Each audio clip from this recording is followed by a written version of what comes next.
Good morning. A very merry stupid o'clock to one and all. Welcome to another episode of Spilling Tea. I am your host, Tiffany Daniels, and as usual at stupid o'clock, we are going back to that horrible world known as the JRC, back to the document from Judge Isaac Bernstein in response to the August 26, 2007 incident. Before we break it back into it this morning, a few disclaimers.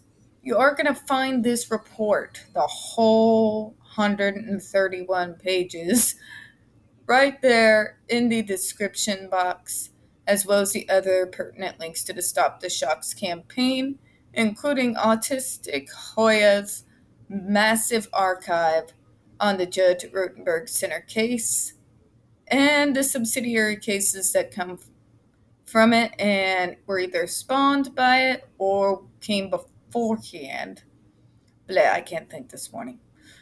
We also have the original video I did back in April when I first found out that they were still using the shocks in spite of the original FDA ban, which unfortunately that ban did get overturned, but even when they had the ban, it wasn't being enforced. You see where I'm going with this here. Which brings me to my next point. The templates, folks, the templates. Sign your name, click on your senator, most important 2 minutes you spend in your entire day, and of course the change.org Shut the Judge Rotenberg Center Down petition. These people have a long history of even when a judgment goes against their favor, being able to appeal and win. The only real answer here is to shut this place down and all places that use aversive therapies like it. So please go ahead, sign that petition, make sure it gets shared out. Now, when we are speaking about the JRC, you're going to hear vivid descriptions of, and sometimes see video clips, footage from surveillance video of people with disabilities being tortured and abused. If you have young children present, please use your headphones. Also, folks, 4:05 a.m., stupid o'clock in the morning. If you think I'm going to be able to go through this video without stumbling at least once over my words, it's not going to happen. I guarantee it is not going to happen. So, my apologies for that, any foul language that's going to come out of my mouth, because let's face it, I am definitely prone to it, especially in the morning. My apologies in advance. So, going back to where we left off yesterday, basic training. This is in regards to their hiring practices and their general training. Let's see what this dumpster fire is going to tell us this morning. After all, just to recap, what we learned yesterday is to become a mental health assistant, all you have to do is have a high school diploma. Okay, let's brace ourselves. Square your shoulders, folks. This is going to get interesting. All newly hired staff go through 3 weeks of paid basic training. Oh my God, Judge, so does the rest of the planet. Why is this relevant? Which covers the 5 chapters contained in the basic training manual, including GED administration and restraint regulations, GED's good judgment policy, CPR and first aid. Oh, for the love of God. But they get a 3-week training course for something as serious as this? How to torture people? How to use good judgment? Seriously? JRC's good judgment policy.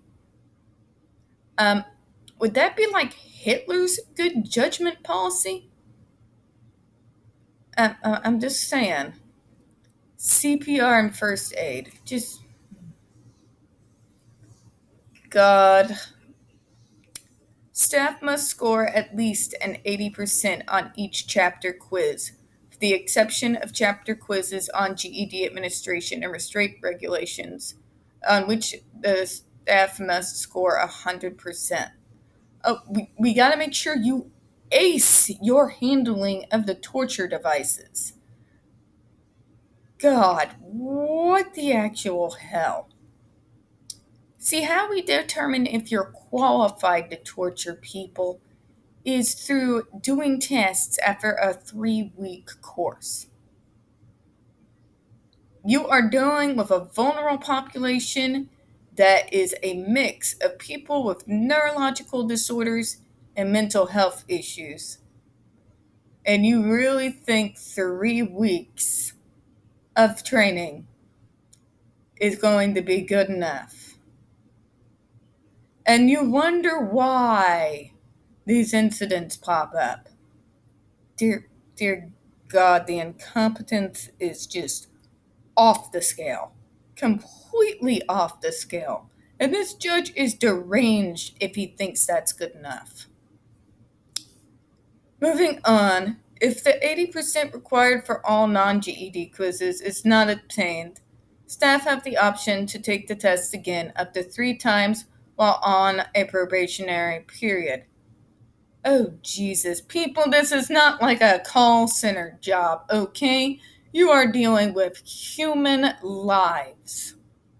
Oh, but they can keep taking the test until they pass. Fuck me. Shouldn't you have much higher standards than a freaking call center job if you're going to be working in mental health or in the field of the neurologically disabled? Because I did when I worked for the state. There was a lot of different licenses I was required to get.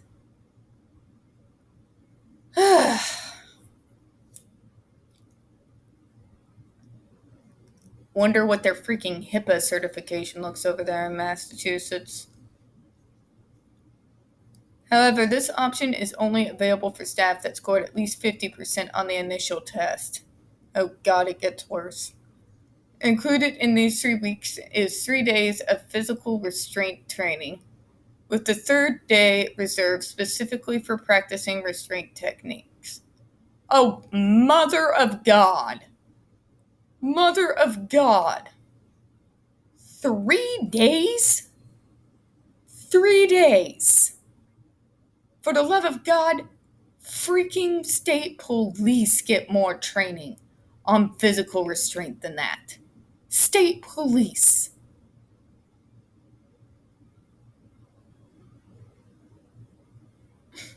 But they get 3 days, Tiffany, and they even use 1 day specifically for practicing. Jesus help me.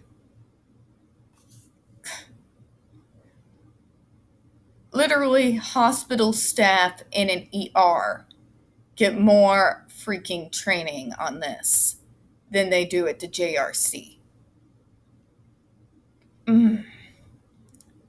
Additionally, staff are trained in first aid and CPR and receive good judgment training.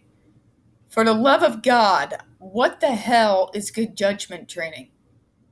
Because considering how you all treat us, I don't know that I would think your definition of good judgment and mine would be the same thing.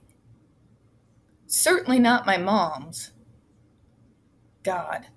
Trainees also work 2 to 3 practical shifts during basic training, where they shadow a current staff member at a residence and at the school.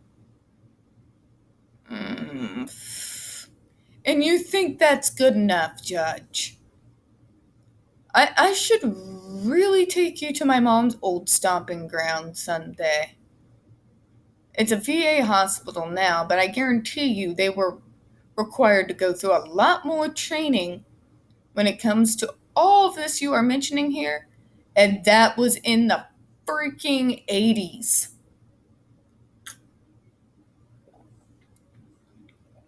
How the hell is progressive Massachusetts this far behind everyone else when it comes to mental health and neurological disabilities? It's mind-blowing to me. The JRC Basic Training Manual consists of 5 chapters. Chapter 1 covers recording sheet packets and behavior categories. Chapter 2 covers contacts, daily, hourly aims, and reward stores. Chapter 3 covers GM residential classroom routines.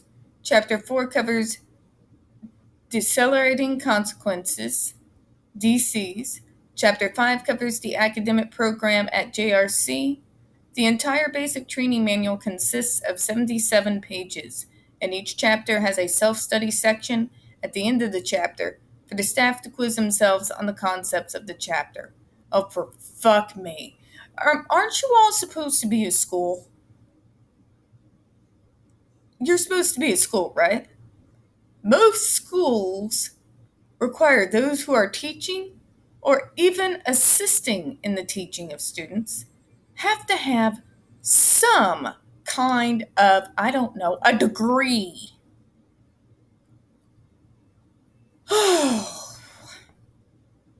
Just saying. Chapter 1, Recording Sheet Packets and Behavior Categories. Oh, Jesus. Chapter 1 explores the proper use of verbal rewards, the concept of behavior reinforcement, and the importance of recording sheets and the meaning of the various acronyms on the recording sheets to reference different types of behavior, i.e., health dangerous behaviors is HDB, inappropriate verbal behavior is IVB. Oh, Jesus Christ. You give them 1 fucking week of training and then feed them a whole bunch of garbage about how standing up from your seat and, blinking are dangerous behaviors and proper abbreviations. No wonder this place is so fucked. And you think this is okay, Judge? That these people should be perfectly allowed to be around a vulnerable population? Are you outside your mind?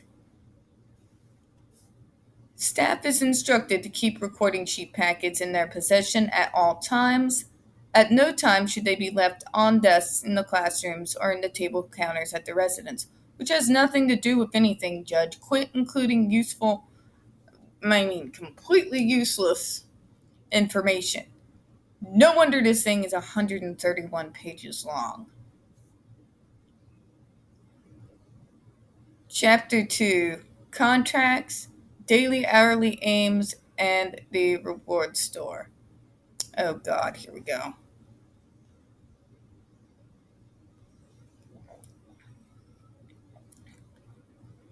Chapter 2 explains the token system and the contract system. Students receive tokens throughout the day for exhibiting appropriate behaviors identified in their treatment plan. Dear God, can we stop with the infantilization of people with disabilities and mental health issues? For the love of God, we are not 5. If we are an adult, treat us like an adult. And I'm sorry, people who come on my channel and tell me, but they don't have the mind of an adult. In whose eyes? In whose eyes? Because guess what? An IQ test doesn't determine the fact whether or not I am an adult. All right? Don't infantilize and assume incompetence of people with disabilities. And for the love of God, don't do this pedantic, annoying shit where you get a good job, here's a token.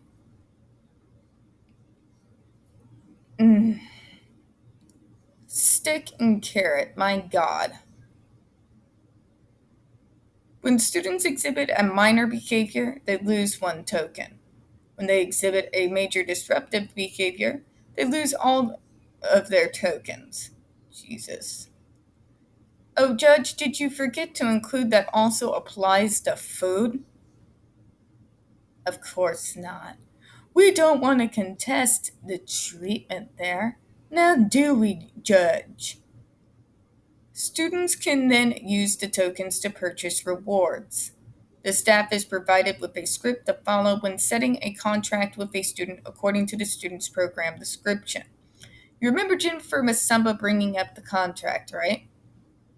You remember hers included food as well as many others, right?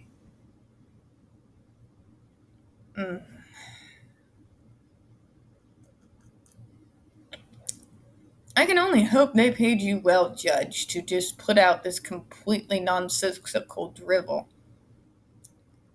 When a Level 3 aversive food program is part of a student's court-approved plan, oh, for fuck's sake.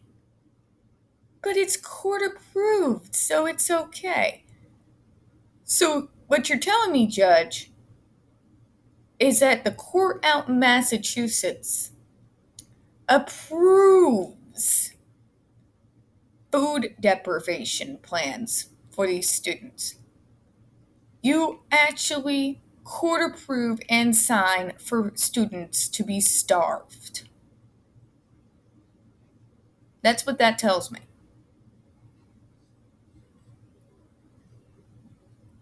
Oh my God. Meaning the student must earn portions of their meals by exhibiting appropriate behavior. Staff are charged with dividing a student's meal into portions according to the length of a contract. This is disturbing. So what you're telling me, Judge, is that you approve of this. You approve of starving people with disabilities and mental issues just because they make you uncomfortable. How much did it cost, Judge? How much did they have to pay you to lose all your common sense and even a freaking shred of human decency?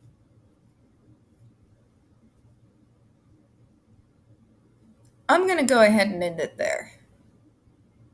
I find it completely disturbing, folks, that there is a court system in the United States that not only signs off on a place like the Judge Rotenberg Center, but actually gives their seal of approval to starve people with disabilities for having behaviors they don't approve of.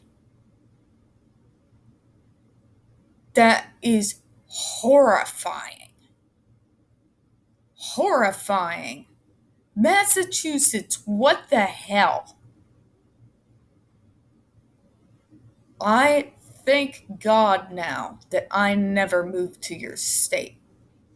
And as long as you and your entire court system think it's okay to starve people with disabilities because they are acting in a way that makes you uncomfortable but are harming absolutely no one, I don't think anyone should go to your state.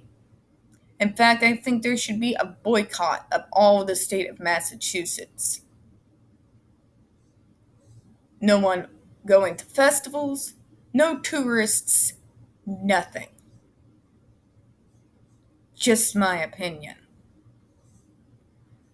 Also, Judge, the level of incompetence that you think is okay in order to have people to work around such a vulnerable population is completely mind-blowing. Completely mind-blowing. Lack of training is what ends up people in these types of situations. But there you are, nodding your head, writing it out as if it's completely normal, like everybody else is doing it, and like that sort of training is sufficient. It's not.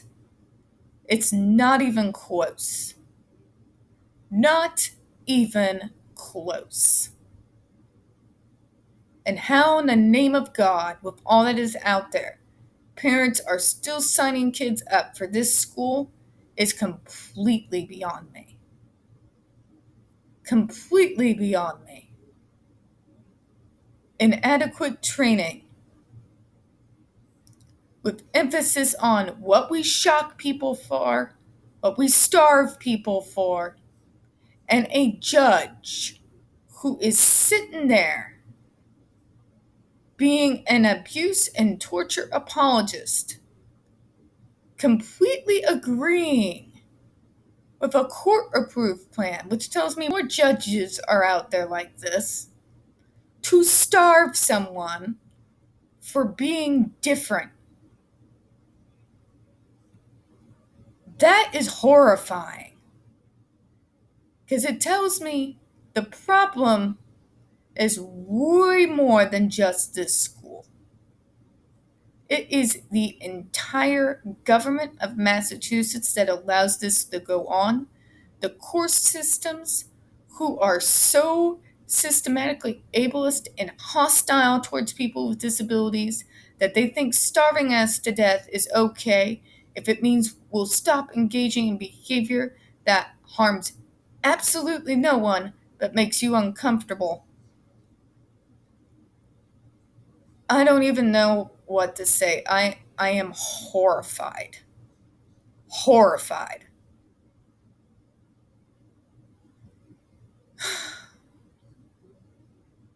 And I don't even know what we would have to do to knock some sense back into the Massachusetts court system, but something needs to be done. Something needs to be done. When you have an entire court system that approves of this kind of treatment for people with disabilities simply because we are not like them, there is something fundamentally wrong, rotten, putrid, and poisonous at the core of that court system. It needs to be investigated, pulled apart, and rebuilt. And on those thoughts, I'm going to go ahead and close out this morning. We don't get very many views on this channel, especially on this subject. The few that we do tend to get removed from time to time. So folks, please don't forget to hit that like button. Hit subscribe. Don't forget to hit the comments. I do appreciate your time this morning. And as always, we here at Spilling Tea hope you have a good one. Bye-bye.